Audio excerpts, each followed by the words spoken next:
Hi, I'm David Smith, and I'm an Associate Professor in Government and International Relations at the University of Sydney. This is the video explainer to my new paper, Religion and Responsibility in International Relations, Thatcher, Mahathir, and the Satanic Verses. It's just been published in Review of International Studies. A major diplomatic crisis began 35 years ago when Iran's Supreme Leader Ayatollah Khomeini declared a transnational death sentence on the British writer Salman Rushdie because of the derogatory way in which he supposedly portrayed the Prophet Muhammad in his novel, The Satanic Verses. But this crisis wasn't just about a novel, and it wasn't even just about Khomeini's death sentence. The Satanic Verses crisis exposed very different ways in which Western and Muslim leaders understood the role of religion in international relations and the responsibilities of states in religious controversies. No other leader of a Muslim-majority country supported Khomeini's death sentence, which they saw as an affront to the concept of national sovereignty.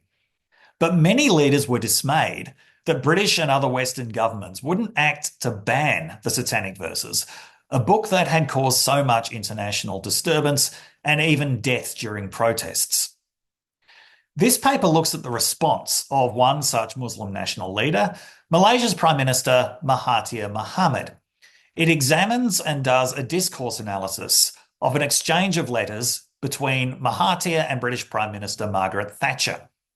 These letters have never previously been published or reported on. They come from the UK National Archive Foreign and Commonwealth Office files on the Satanic Verses crisis, which were declassified in 2019. This paper is part of a larger project that I'm working on about the Satanic Verses crisis based on my research in these archives. The Satanic Verses crisis has often been seen as a forerunner to the clash of civilizations. For decades before Huntington's essay on the clash of civilizations, there were observers both in the Western world and the Muslim world claiming that the West and Islam were on a collision course because of their different understandings of international relations. Bernard Lewis, who was the British historian who first popularised the term clash of civilizations, argued that the concept of national sovereign territorial states was foreign to Islam, which classically only understood the world in terms of the division between the House of Islam and the House of Unbelief.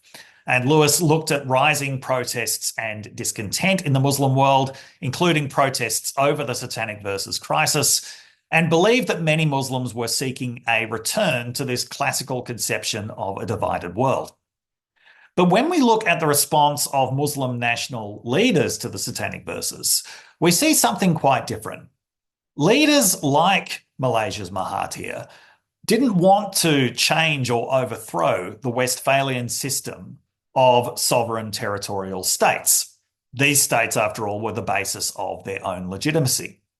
Instead, they accused the West of a hypocritical lack of respect for the Westphalian system because of the way that the West imposed its cultural agenda on the rest of the world, especially the Muslim world.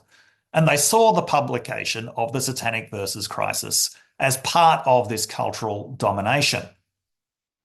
Here we see that Western leaders and Muslim leaders often used the same international relations vocabulary, but used it in different ways.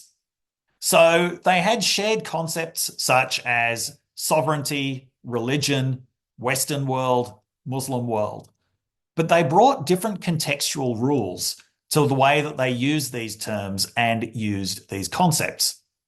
In Wittgenstein's terms, they were engaged in overlapping language games, but these language games were often conflicting. So because of the different contextual rules that they brought to these terms, there were misunderstandings that were often very difficult to overcome. And certainly the British government never really overcame what they saw as misunderstandings around the Satanic Verses crisis. Take, for example, the term Western world.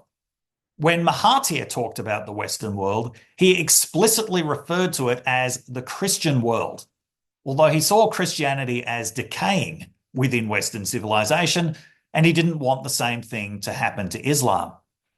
Western leaders like Thatcher certainly didn't see the Western world in religious terms. They saw religion, they saw Christianity as part of the cultural heritage of the West. But in their conception of international relations, religion had essentially been left behind. Religious authority no longer played a role in international relations, and the management of religion was up to sovereign national states. So when it came to the Satanic Verses, in their view, it was up to every state to decide whether to ban it or not. That's the classic secular solution to religious conflict.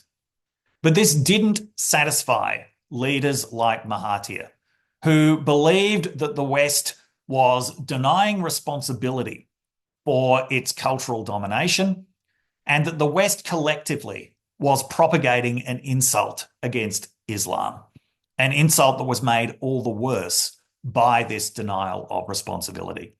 So this is what the paper is all about, and I hope you read it. Thanks for listening.